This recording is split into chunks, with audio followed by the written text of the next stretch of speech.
বীরভূমের বাঘ অনুব্রত মণ্ডল যখন বাড়ি এসেছেন তখন কর্মীদের মধ্যে আনন্দ উল্লাস দেখা যাচ্ছে।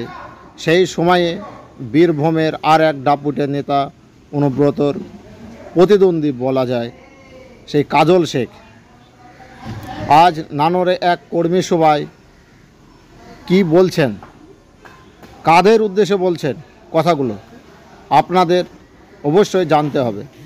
তিনি বলছেন, আমি চুরি পরে বসে নেই, আমি সব খেলা জানি, আমি হাডুডু জানি, আমি সব ধরনের খেলা জানি, যেদিন নামবো সেদিন সব গুটিয়ে দেব। কাদের উদ্দেশ্যে বলছেন কাজল শেখ? কার উদ্দেশ্যে বলছেন? আবার কি বলছেন, কেউ দলবাজি করবেন না, দলবাজি এখানে বরখাস্ত করা হবে না। কাকে হুঁশিয়ারি দিলেন? জেলা সভাধিপতি কাজল শেখ আজ নানোরে কাকে বললেন এই কথাগুলো? আপনারা দেখছেন সোহান নিউজ 24। কি বলছেন কাজল শেখ আপনারা শুনুন সোহান নিউজ 24-এ।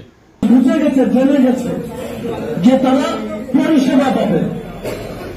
বিগত দিনে খুবসা অঞ্চলের জন্য কার্যালয়ে আমি দেখেছি, এই 5 দিন প্রেমিকে আমি দেখেছি এইভাবে মানুষ সামনেবদ্ধভাবে একত্রিতভাবে থাকতো না, কিন্তু এখন থাকছে। কারণ এখন মানুষের মধ্যে সমন্বয় আছে, তারা সংঘবদ্ধভাবে একত্রিত হবে। আমাদের মাননীয় মুখ্যমন্ত্রী মাননীয় মমতা বন্দ্যোপাধ্যায় যে উন্নয়ন করছেন সেই উন্নয়ন যজ্ঞে আমরা সকলে সামিল হয়েছেন। এই দলটা আপনাদের অনেকে জানা আছে, আমি এই দলটা করতে এসেছি আমাদের মাননীয় মুখ্যমন্ত্রী মাননীয় মমতা বন্দ্যোপাধ্যায় তার চলার পথ এবং আদর্শকে দেখে, তার চলার পথ এবং আদর্শকে দেখে দলটা আমি করতে এসেছি। আপনারা সকলে এসেছেন, তেমন তুমি দেখিয়ে দিয়েছেন বাংলার বুকে 2011 থেকে 2024 মাত্র কয়েক বছর ব্যবধানে অভাবনীয় পরিবর্তন ঘটিয়েছেন। তিনি উন্নয়নের মাধ্যমে মানুষের বাড়িতে বাড়িতে পৌঁছে গেছেন।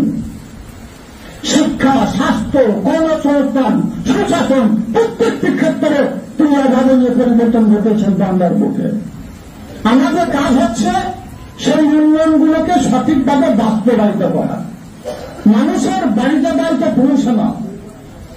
আমাদের দেখতে হয় আমার কোন বিধবা বোনটা বিধবা ভাতা পায়নি, আমার কোন বয়স্ক বাবার কাছে যে বার্ধক্য ভাতা বঞ্চিত আছে, আমাদের দেখতে হয় কোন শিডিউল কাস্টের ভাইটা বোনটা বাবাটা আছে যে আদিবাসী ভাতা থেকে এখনো বঞ্চিত আছে।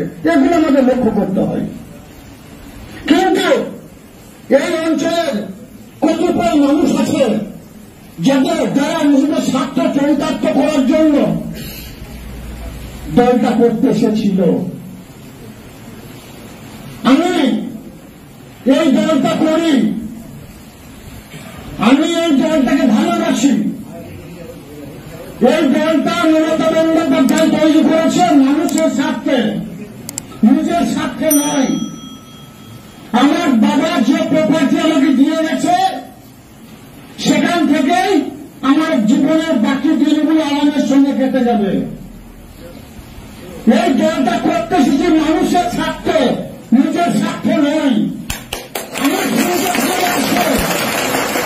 এই অঞ্চলে কিছু মানুষ যারা সুবিধাবাদী, তারা কিছু সাংবাদিক বন্ধুকে টাকা পয়সা দিয়ে কালকে একটা নিউজ চ্যানেলে খবর করিয়েছিলেন খুব সারা দলীয় কার্যালয় পুনরুদ্ধার করেছেন। আমি তাদের কাছে প্রশ্ন করি, পুনরুদ্ধার কি করে হল?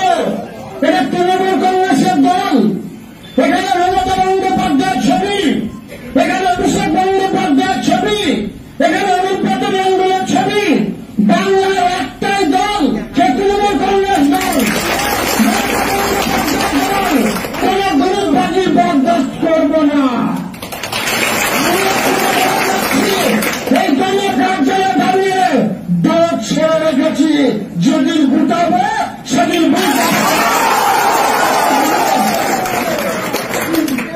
আমি সকলকে সংঘবদ্ধভাবে একত্রিত হবে দলটা করার জন্য বলব। ওরা ঘাটের জলে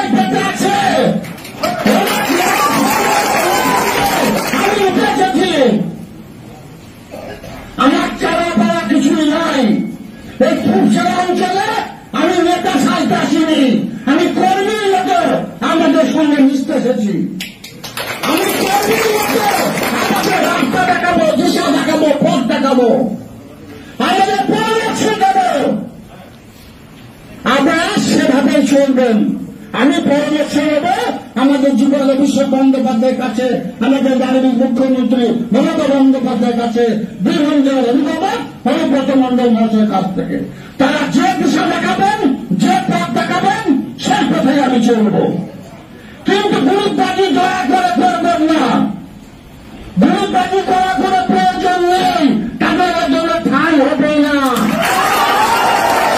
আমি সব খেলা খেলতে জানি, আমি দাবা খেলাও খেলতে জানি, হাডুডুও খেলতে জানি। খেলা হবে গান শুনিয়ে, লাভ হবে না বন্ধু। আমি বুঝতে পেরেছিলাম তোমরা প্রাচীনে যেতে বসে আছো, তার আগেই দাবার চাল চেয়েছিল। যারা আমাদের কাছ থেকে দূরে সরেছিল, তোমরা দূরে সরিয়ে রেখেছিলে, তাদের সকলকে নিয়ে চলার বার্তা দিয়ে গিয়েছিলাম। চলছি এরকম অঞ্চল সভাপতি গোলাপ ভাই আছে এখানে। দীর্ঘদিন ধরে 2099 সাল থেকে তৃণমূল কংগ্রেস দল থেকে তিনি ঘুরে ঘরে তুলেছিলেন, তাকে অঞ্চল সভাপতি করা হয়েছে। গোটা অঞ্চল লোক তাকে মেনে নিয়েছে। অসুবিধাটা কোথায়? আমি পঞ্চায়েতে 5% খেতে আসেনি, আমি নদীর পানি তুলে পৌঁছিত আসিনি। লোকের জায়গা জোর করে দখল করতে আসিনি, আমি যে মানুষের জায়গা জোর করে তুলে দখল করেছে সেগুলোকে ফিরিয়ে দেওয়ার জন্য এসেছি। এটাই আমাকে শিখেছেন। সবতই সকলকে বলবো, মমতা বন্দ্যোপাধ্যায়, অভিষেক বন্দ্যোপাধ্যায় যে পথ, যে দিশা দেখিয়েছে, যদি তুমি তৃণমূল কংগ্রেসের ছাতার তলায় থাকতে চাও, সঠিক পথে চলো। যদি দেখা পথে চলো, সোজা পথে আমরা রাস্তা আমাদের জানা আছে, রাস্তা আমাদের জানা আছে। রাজ্যের নেতৃত্বের কাছে সব খবর প্রতিটি মুহূর্তে পৌঁছাচ্ছে। রাজ্য নেতৃত্ব সেই যে নির্দেশ দেবে সেভাবে আগামী দিন আমরা চলব। আবার বলছি, অনেক ঘাটের জল কিন্তু পেতে আছে, পাঙ্গা নিতে এসো না। আমি চুরি করে বসে নাই, তারা লড়াই সংগ্রামের মধ্যে দিয়ে এই জায়গাতে এসেছে। সুতরাং সকলকে বলবো, সংঘবদ্ধ হয়ে চলো, একত্রিত হয়ে চলো। লড়াই সংগ্রামের দিন শেষ হয়ে গেছে। মমতা বন্দ্যোপাধ্যায় উন্নয়নের মাধ্যমে বাংলার পরিবর্তন ঘটিয়েছে।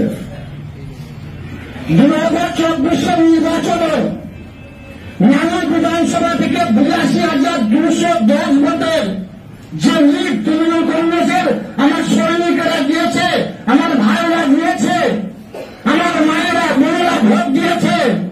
এর আগে কোনদিন এই লিড ছিল না।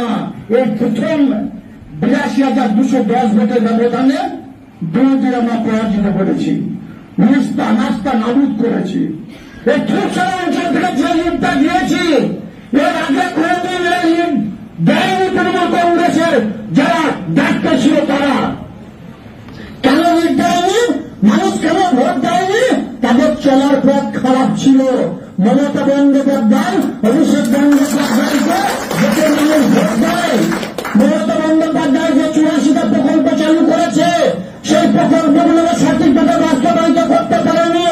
কিন্তু এখন মহিল থেকে ডাক্তার থেকে শুরু করে এই অঞ্চলে যার দায়িত্ব আছে, তারা মানুষের পাশে গিয়ে মানুষকে সঠিকভাবে তারা বোঝাতে সমর্থ হয়েছে।